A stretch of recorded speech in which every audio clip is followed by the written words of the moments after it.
Hello. Hi, friends. Sup?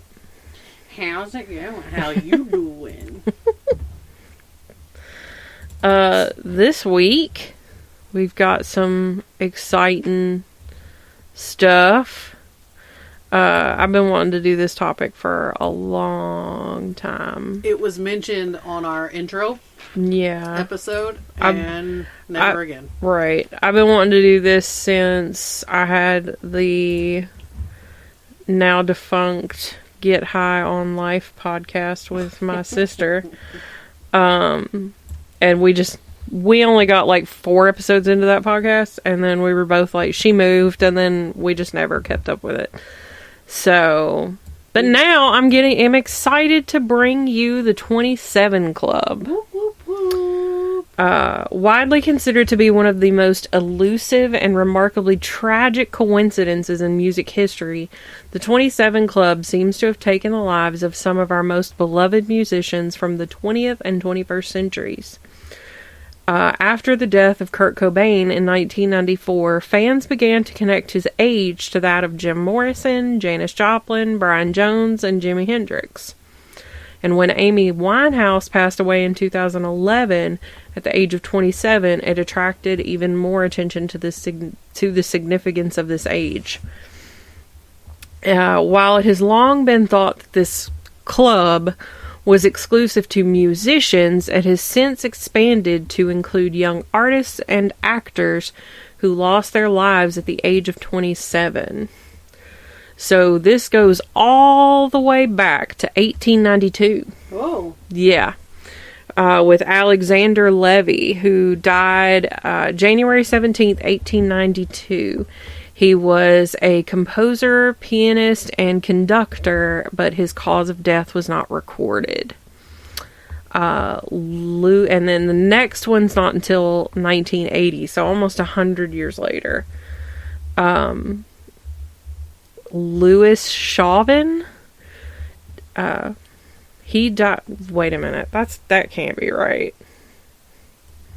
I think I mistyped. Hold on, that's 1880. Because he was a ragtime musician. I was like, wait a minute, that's not 1980. And he died of neurosyphilitic sclerosis. I don't know if you wanted to look that up. But what? Neurosyphilitic sclerosis. I can do it. And then We'll come back. Yeah. Rupert Brooke died April 23rd, 1915. He was a poet, and his cause of death was sepsis. Are you ready? Yes. Neurosyphilis is what it brought up. Uh-huh. Infection of the central nervous system in a patient with syphilis. Oh, no. Next is Robert Johnson, who died August 16th, 1938. He was a famed blues singer and musician, and he is famous for being the musician that sold his soul to the devil for fame. And it is unknown how he died. He was just found dead. The devil got him. The devil got him. He came to collect on that deal. Is it from Georgia? Devil went down to Georgia. I'm not 100% certain. Do you get what I'm saying, though? Yes. Okay. That's what it's based on. Oh, is it? Yes. Nice. Nat Jaff died August 5th, 1945. He was a swing jazz pianist, and he died from complications from high blood pressure. At 27? At 27. Nice. Well, I mean, not nice. Surprising. Right. Shocker. Jesse Belvin died February 6, 1960. He was an R&B singer, pianist, and songwriter.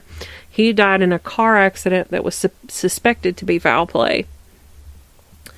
Rudy Lewis died May 20th, 1964, and was the vocalist of the Drifters, and he died from a drug overdose. Joe Henderson died October 24th, 1964, and was an R&B and gospel singer. He died from a heart attack. At 27? Yeah. Malcolm Hale died October 30th, 1968. He was an original member and lead guitarist for Spanky and Our Gang. And he died from carbon monoxide poisoning. Dixie Pride died March 26th, 1969. He was a rock singer and died from a drug overdose. Brian Jones died July 3rd, 1969. He was a founding member, guitarist, and multi-instrumentalist for the Rolling Stones. He died from drowning. I always thought his was drug-related. Being from the Rolling Stones. Right. That's what you would think. Alan Blind Owl Wilson died September 3rd, 1970. He was the lead singer and primary composer of Canned Heat, and he died from a drug overdose. And then Jimi Hendrix, who died September 18th, 1970. He was a pioneering electric guitarist, singer, and songwriter for the Jimi Hendrix Experience and Band of Gypsies. He died from asphyxia due to drug use. Asphyxia. Oh, asphyxia. It's late. And then I'm pretty sure with all of these like big names died within like 2 years of each other. Right. So Janis Joplin died October 4th, 1970. So less than a month after Jimi Hendrix. She was the lead vocalist and songwriter for Big Brother and the Holding Company, the Cosmic Blues Band, and the Full Tilt Boogie Band, as well as having a very successful solo career. She died from a drug overdose. I love Janis Joplin. Same. Arlister Dyke Christian died March 13th, 1971. He was the frontman, vocalist, and bassist of Dyke and the Blazers. He was murdered, but I don't think I was able to find much more information on that. Jim Morrison died July 3rd, 1971.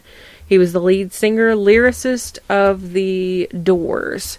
He died from heart failure due to his drug and alcohol abuse. I thought he was older when he died. I didn't realize he was only 27. Yeah.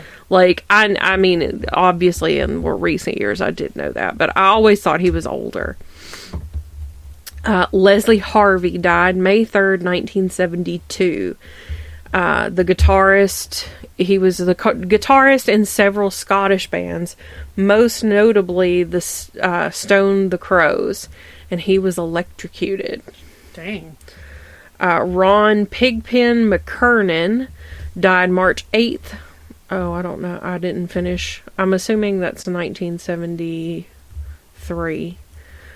He was a founding member, keyboardist, and singer of the Grateful Dead, and he died from a gastrointestinal hemorrhage. Roger Lee Durham died July 27th, 1973, and he was the singer and percussionist of Bloodstone. He died in a horse riding accident.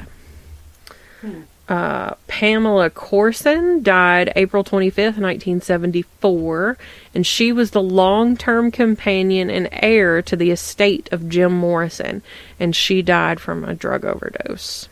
So she was the companion of... He died in July of 71. Mm-hmm. She died in April of 74. Yeah. So... Of the same thing. Yeah. And at the same age. That's crazy.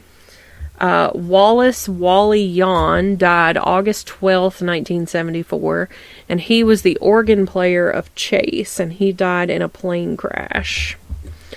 Dave Alexander died February 10th, 1975, and he was the bassist of the Stooges. And if you don't know who the Stooges are, you know Iggy Pop? Mm-hmm.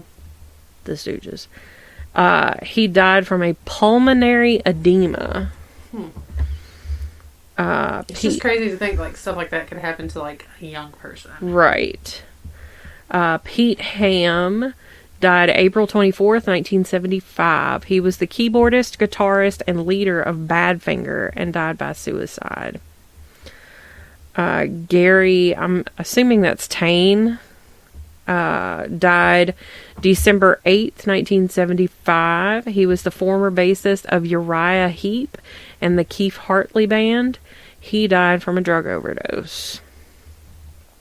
Cecilia died August 2nd, 1976. She was a Spanish singer and died in a car accident. Helmut Collin died May 3rd, 1977, and he was the bassist of 1970s prog rock band Triumvirate. I hope I said that right. And he died from carbon monoxide poisoning. Chris Bell died December 27th, 1978. He was a singer-songwriter and was the guitarist of power pop band Big Star and had a solo career, and he died in a car accident. Zenon DeFleur, March 17th, 1979. He was the guitarist of the Count Bishops and died in a car accident. D. Boone died December 22nd, 1985, guitarist, lead singer of the punk band The Minutemen, and he died in a car accident. It's an awful lot of car accidents.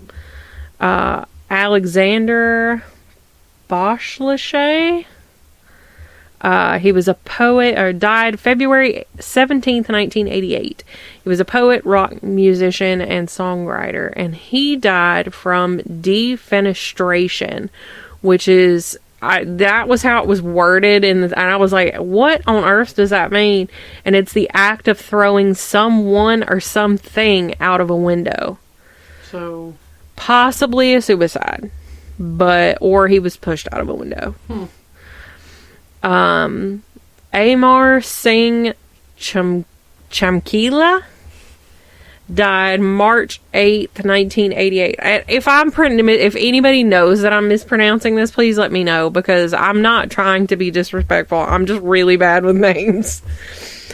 He was an Indian singer and musician of Punjabi music, and he was murdered. Jean-Baptiste Basquiat died August 12th, 1988. He was a painter and graffiti artist, as well as being the founder of the band Grey, and he died from a drug overdose. Pete de Freitas died June 14th, 1989. He was the drummer for the band Echo and the Bunnymen, and he died in a motorcycle accident.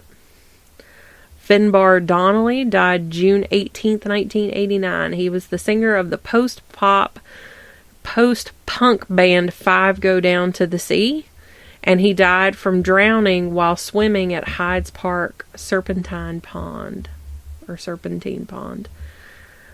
Chris Austin died March 16th, 1991. Country artist, or country singer and guitarist / fiddle player for Reba McEntire. He died in a plane crash that killed 6 of Reba's bandmates and her tour manager after taking off from an airport in San Diego, California. I remember hearing about, obviously not when it happened, because I was all of right 2, 3. But I do remember hearing about that. Yeah. Dimitar Volay died September 5th, 1992. He was a poet and founder of the Bulgarian new wave band New Generation, and he died from cancer at 27. That's crazy. Mia Zapata died July 7th, 1993, and she was the lead singer of The Gits. She was murdered on her way home from a music venue. Her murder was unsolved for a decade before her killer, Jesus Mezquia, he's a murderer, I don't care about getting his name right, was arrested in 2003. Mezquia was tried, convicted, and sentenced to 36 years in prison. That's not enough. No.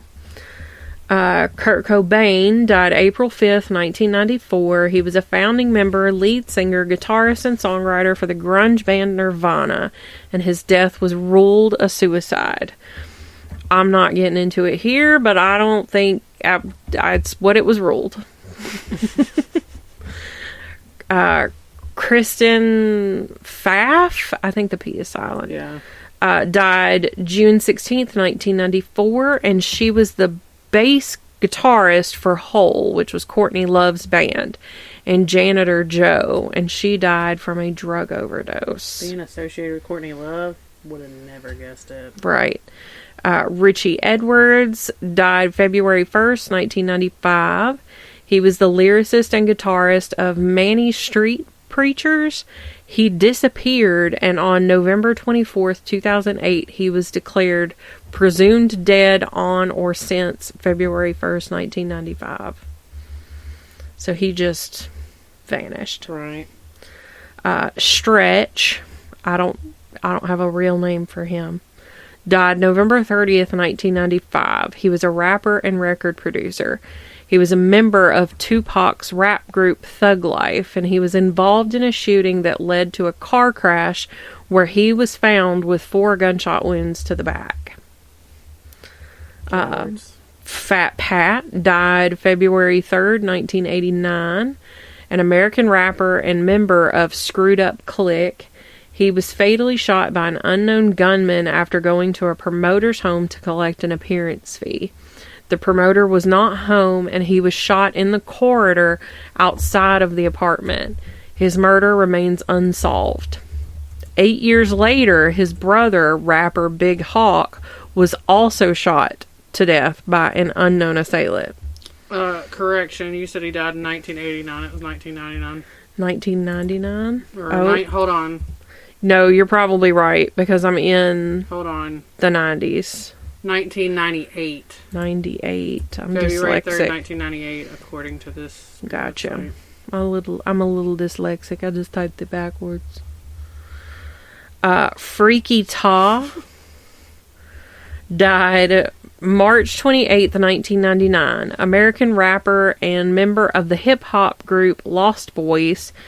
After leaving a birthday party for rapper Mr. Cheeks, Freaky Ta, I sound like such a white girl. Right. Freaky Ta was with his friends William Brown and Thomas Ronan.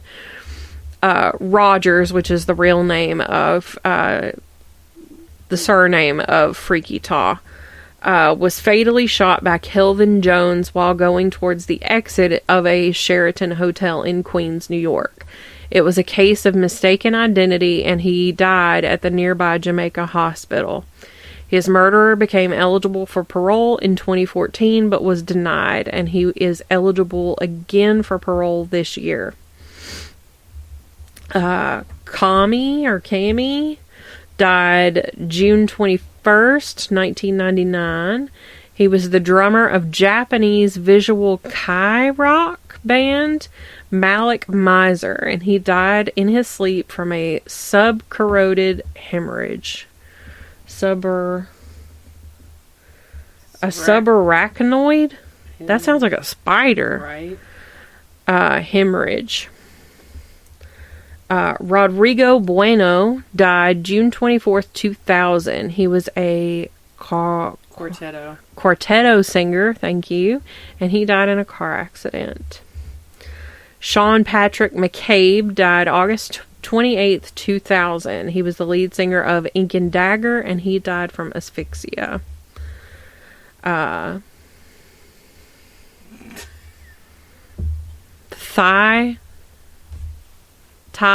Trang? I'm going to say Thai. Died December 3rd, 2001. A Vietnamese American actress. She was known on screen as the Yellow Power Ranger on the original cast of Mighty Morphin Power Rangers, and she died in a car accident. I don't think I realized. Yeah. All right. Maria Serrano died November 24th, 2001. She was the singer of Passion Fruit, and she died in a plane crash. Rico Yan died March 29th, 2002, was a Filipino actor and died from acute hemorrhagic pancreatitis. Jonathan Brandis died November 12th, 2003.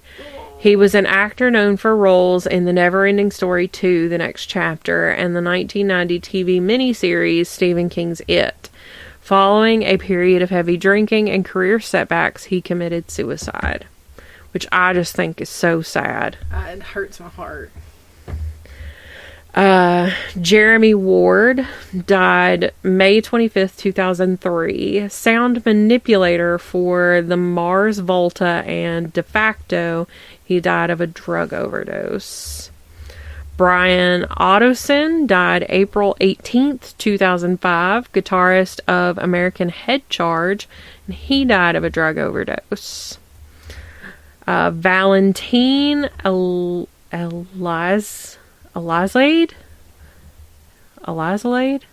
I don't know.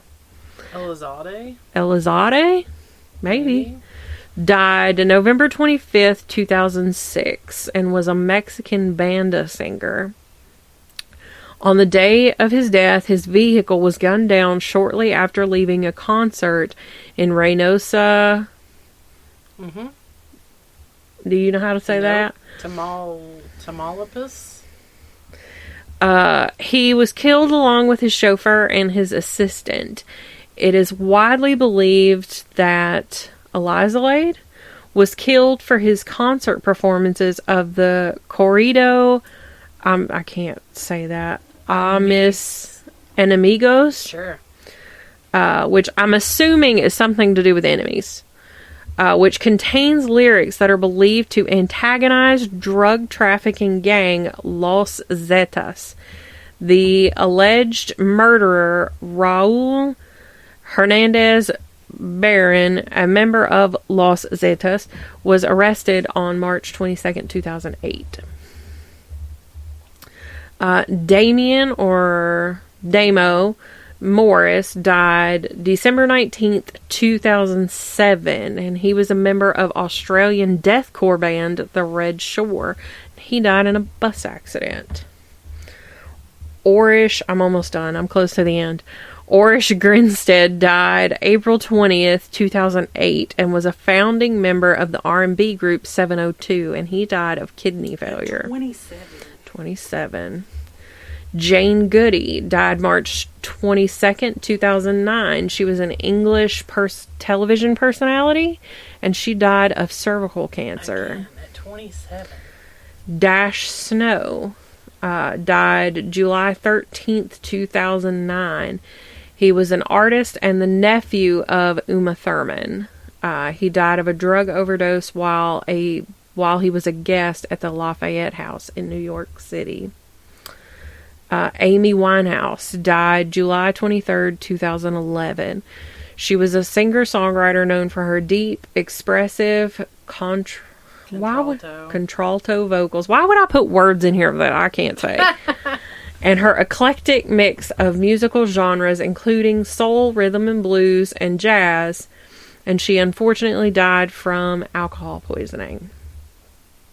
I love Amy Winehouse. Richard Turner died August 11th, 2011. He was a trumpet player, collaborator with Friendly Fires, and he died of a heart attack. That's 2 people. 27. Anton Yelchin, which you might, if you saw a picture of him, you might know who this is. He died June 19th, 2016. He was an actor, best known for his Star Trek roles. And he was the unfortunate victim of a freak accident. Oh, yeah. When he failed to arrive at rehearsals, he was found by his friends after midnight on June 19th. He was pinned between his Jeep Grand Cherokee and a brick pillar gate post outside of his home. Apparently, as Yelchin got out of his car to check his locked gate and his mail, the vehicle apparently rolled back down his driveway, which was a steep incline, and trapped him, and he was pronounced dead at the scene, and there was no foul play suspected. Thomas Facchette died May 31st, 2016, and he was the guitarist for Surfer Blood, and he died of cancer. Shot. There's also, at the tail end of this list, an awful lot of Russian rappers. died December 21st, 2017. He was a Russian rapper and died of complications from diabetes. Kim Jong-hyun died December 18th, 2017. He was the vocalist and lyricist of the band Shinee, and he died by suicide. Fredo Santana died January 19th, 2018. He was an American rapper who died from idiopathic epilepsy. Tyler Skaggs died July 1st, 2019, and he was an American professional baseball player, or baseball starting pitcher, and he died of asphyxia due to drug use. I remember hearing about that one. Benjamin Keough died July 12th, 2020. He was the grandson of Elvis Presley and the son of Lisa Marie Presley, and he died by suicide. I do remember that one. Murda Killa died July 3rd. Could I have said that any more white? Right, I was waiting for that one. Died July 13th, 2020, and was a Russian rapper, and he died from an asthma attack that was provoked by the use of alcohol and antidepressants. Yuju Ian died August 29th, 2022, was a Korean actress, and died by suicide. Walkie died September 30th, 2022, and was a Russian battle rapper who died by suicide. And then Young Trappa. Very Caucasian. Very Caucasian. Died February 2nd, 2023, and was a Russian rapper who died from overdose. So, and we thought about this after we had already written what we were going to write for this episode.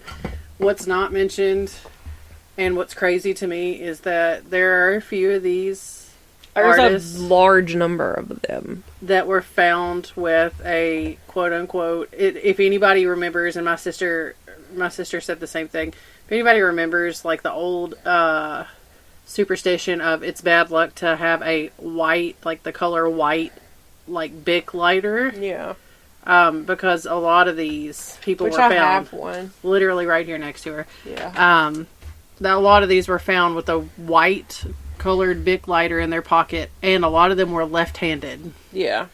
So that's one of those just weird facts about this list. A coincidence within a coincidence. Right. And I don't believe in coincidences. I do. But I don't. Anyway. If it's I don't know. It's just, it can't be a coincidence that all of these people have died at the age of 27. I mean, true. It can't be. It's impossible. Call the police. It's a conspiracy. Yes. Maybe it's like an Illuminati cutoff or something. You don't sign up, and they're just like, you're out of here at 27. Oh my gosh. So, I sat down to write this episode, and she had already sent her notes over to what she was going to write. Notes. It's just a list. Well, whatever. I like a list. And so as I'm reading through it, I realized that she named off all the members of this 27 club, bitch. Yeah. So I panicked and was like, what am I going to do? I had no idea. So I threw out several ideas, and I had thought about elaborating a little bit further on the Opry curse that we had talked about in one of our early episodes. I think it was like literally the first one. Yeah. But I, was running it by my sister. I talk to her every day, like Monday through Friday most times.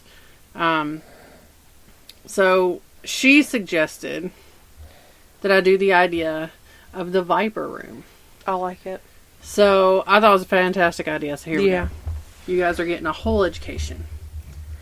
The Viper Room is a small nightclub that only holds about 250 occupants on Sunset Boulevard on the famous Sunset Strip. The space the space had very humble beginnings, as it was erected in 1921. It was erected. Erector. Hardly know her. It started as a grocery store named Young's Market, In 1946, it was converted into a nightclub called the Cotton Club. This business was closed by mid-1947, so like a year. It was reopened as the Greenwich Village Inn, where the advertisement stated that you could take a trip to the Strip for entertainment by the Fillmore Four. This was promising that music with a sweet beat and likely equally sweet dreams would be had. In 1940, legislature called for the business to have its liquor license revoked due to indecent and lewd entertainment, as they offered a place for immoral and perverted individuals to hang out. But to no avail, the business remained intact until it was closed by the end of the 40s. It was then reopened again as the Rue Angel, but on January 9th of 1950, a fire took down the rear of the building, causing what would be the equivalent in 2021, which is where I was reading one of these articles, to $110,000 in damages. In September of 1950, the doors reopened as the Last Call, which was a strip club where they held uninterrupted risque marathons 5 hours long, 7 days a week, that they would call stripcapades. The club was closed on April of 1951, likely because they held shows featuring drag queens. Again, the building was operated as the Melody Room from 1951 to 1969. In 1973, this building at 8852 Sunset gave a chance to the rock vibe as, and this is my favorite name of all the names that it has ever been, Filthy McNasties. I like it. Right. This was named after a very well-known man around the time who owned the FM station club with his brother as well.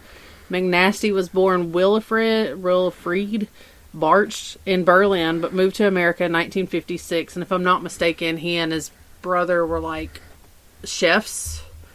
They like got their start as being like chefs. Gotcha. His new scene for eclectic public figures brought in the likes of Elvis Presley, Phyllis Diller, Mick Jagger, Evel Knievel, and Tom Waits. And after photography was banned at the club, John Wayne and Little Richard paid the club visits from time to time. In the 1980s, the club was known as the Central and was often visited by John Belushi, Ricky Lee Jones, John Entwistle of The Who, and C.C. DeVille of Poison. By the late 1980s, the Central was financially struggling. It was purchased at this point by my boy, Johnny Depp, and his 21 Jump Street co-star, Sal Janko. Depp and Janko rebranded and reopened on August 14th, 1993, headlining Tom Petty and the Heartbreakers. They changed the name to what would become one of the most famous celebrity nightclubs, the Viper Room. There are two theories as to where this name came from. One is that Johnny named the place after a jazz club in Louisiana, and the second is that it refers to the devil-lettuce-loving jazz musicians of that era. The most famous of these, Louis Armstrong. Despite these rumors revolving around jazz, the venue centered around rock and metal bands. Depp's vision for his club was a hangout for the newer generation of actors, musicians, and artists. However, I'm not sure he would have ever guessed that the club would quickly gain so much negative attention due to the mishaps that went on behind these doors and in front of the doors. Just shy of 3 months after the doors opened, actor and musician River Phoenix collapsed on the sidewalk on Halloween of 1993 and was rushed to the hospital where he died. His death was ruled as a multiple drug intoxication that he took while inside the club. This was a shock to many, as he had been seen as the poster for healthy living and environmentalism. His girlfriend Samantha Mathis and siblings Rain and Leaf, or Joaquin Phoenix, witnessed the whole thing. The doors closed for an entire week, and as long as it was under Depp's ownership, the club was closed every October 31st as a sign of respect to Phoenix. Even after this unfortunate event, the Viper Room only gained popularity. Many A-listers frequented there. The venue was a launch pad for acts like the Pussycat Dolls and Tenacious D, which I love Tenacious D. Yeah. I'm just a huge Jack Black fan, though. The stage was even graced by acts like the Red Hot Chili Peppers, Gwen Stefani, Carmen Electra, which I didn't know she could sing. Can she sing? Is she a singer? I don't know. I just know she's got big boobies. I have not heard that name in forever. Right. Brittany's Googling Carmen Electra. But also Stone Temple Pilots, Pearl Jam, Green Day, Oasis, Run DMC, Counting Crows, and even... she's a singer. Oh, nice. Even Johnny Cash. Oh. Even the bartender was a celebrity. Adam Duritz, the lead singer for Counting Crows, who had already at the time hit it big, took the gig just to be normal for a bit. Actors such as Matt Damon, Ben Affleck, Leo DiCaprio, the Olsen twins, Tobey Maguire were frequent flyers in an illicit high-stakes poker ring that was hosted there. This became the inspiration behind the 2017 film Molly's Game, as the games were hosted downstairs and were overseen by a 26-year-old cocktail waitress by the name of Molly Bloom. But, as one can imagine, violence was almost assuredly going to happen. There were numerous fights that broke out. On September 29th of 1996, Tommy Lee of Motley Crue fame was charged with assault and battery after attacking a cameraman outside of the club. Another photographer successfully sued the club after photographing Mick Jagger hugging Uma Thurman and being wrestled to the ground by staff and his camera taken. Misfortune continued to rear its ugly head at the Viper Room. Jason Donovan suffered a near-fatal seizure brought on by his heavy cocaine abuse while attending Kate Moss's, which was Depp's girlfriend at the time, 21st birthday party in 1995. Courtney Love also confessed that she too overdosed at the nightclub and Depp saved her life. She included in her statement in the 2022 court case with Depp and his ex-bitch Amber Heard that he gave her CPR in 1995 outside of the club as a result of her overdose. She said that he offered support for her daughter Frances Bean Cobain while she was struggling with addiction. In Excess's Michael Hutchence performed here in 1997, a week or so before he took his own life. This was his last performance at the Viper Room. Or last performance period, but it was at the Viper Room. Yeah. And, of course, with all this death and just all-out chaos, your favorite boys from Ghost Adventures just had to get in on the haunting action and filmed an episode there. Nice. Nice. But the troubles didn't stop with this club, with the patrons of the establishment. You already know that money was flowing and was never an issue. Depp's business partner Anthony Fox accused Depp of fraudulently mishandling the club's money. But before this even made it to court, Fox disappeared in late 2001 and only his truck was found empty. He still has not been found to this day. Oh. But this ongoing investigation found that Depp was not responsible. Because my boy wouldn't do something like that. Mm-hmm. That seems sus. You watch yourself. That seems really suspicious. Shortly after that, Depp handed over his share in the club to Fox's daughter in 2004, and no longer has anything to do with it. The Viper Room was sold in 2018 alongside 3 other Sunset Strip properties for $80 million. Oh, wow. However, the Viper Room still remains open as a relic of the I don't cat. know what she's doing. She's like climbed on top of all my books. However, the Viper Room remains still open as a relic of the Strip's very, very colorful history. So if you're ever in the area, go take a look at the Viper Room. Amara. She's taking a picture of this cat on the books. Why are you like this? Yeah. Hey. That was an interesting... I got real excited about this. I actually wrote this and then rewrote this. She did. But I was real excited about Get it. down. You got cussed. It's okay. So... Did you have any more? Nope. So I've got the nonprofit of the week this week. and I chose Musicians on Call. And it's their website says it's no secret that music can help you feel better. That's why Musicians on Call brings music to the people who need it most, hospital patients. Musicians on Call brings live and recorded music to the bedsides of patients, families, and caregivers in healthcare environments. By delivering live in-room performances to patients undergoing treatment or unable to leave their beds, we add a dose of joy to life in a healthcare facility. And not only can you donate money to this program, but you can also donate your time if you are a musician, or you can act as a guide who is a liaison between the musician and the hospital or healthcare facility. So I'll put all the information in the episode description notes, and it'll be on our socials too, as per usual.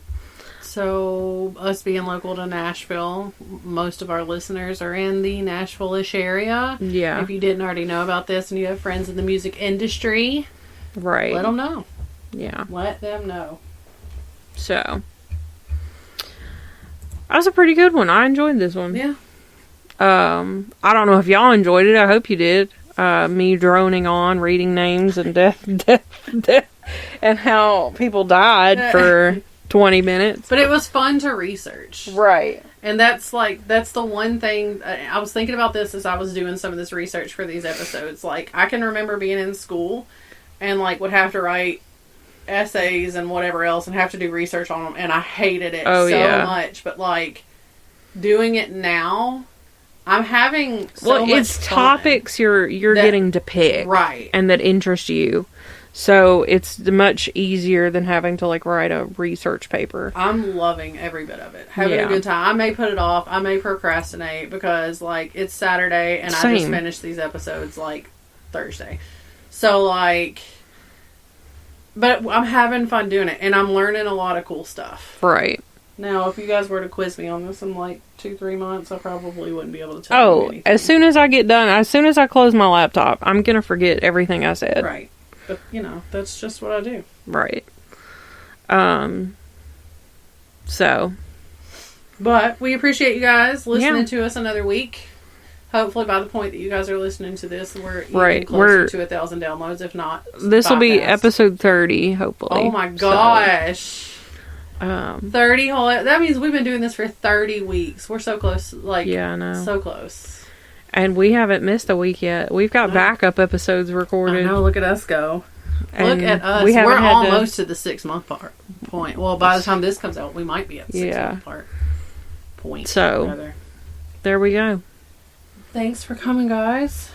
We appreciate you. Yeah. Hit us up on the socials. Instagram. Facebook. TikTok. Twitter. Email us. wanderersofweird @gmail.com. I almost said gmail.com. Give us topic ideas. Email us, message us on all the things. I mean, if you're don't do, like, send us the same message on all things, but you know, you can get a hold of us. Yeah. You know how to do that. Send us a different message on everything. No, please don't do that. Somebody's gonna do that. Right. I don't want them to. One word. Hey on email. Ugh. Facebook. I. Twitter. Want. Oh, I'm tired. I'm ready for bed. Right. Alright, guys. Share us out. Give us ideas. Spooky stories. We will see you next week. Alright. Okay, bye. Bye.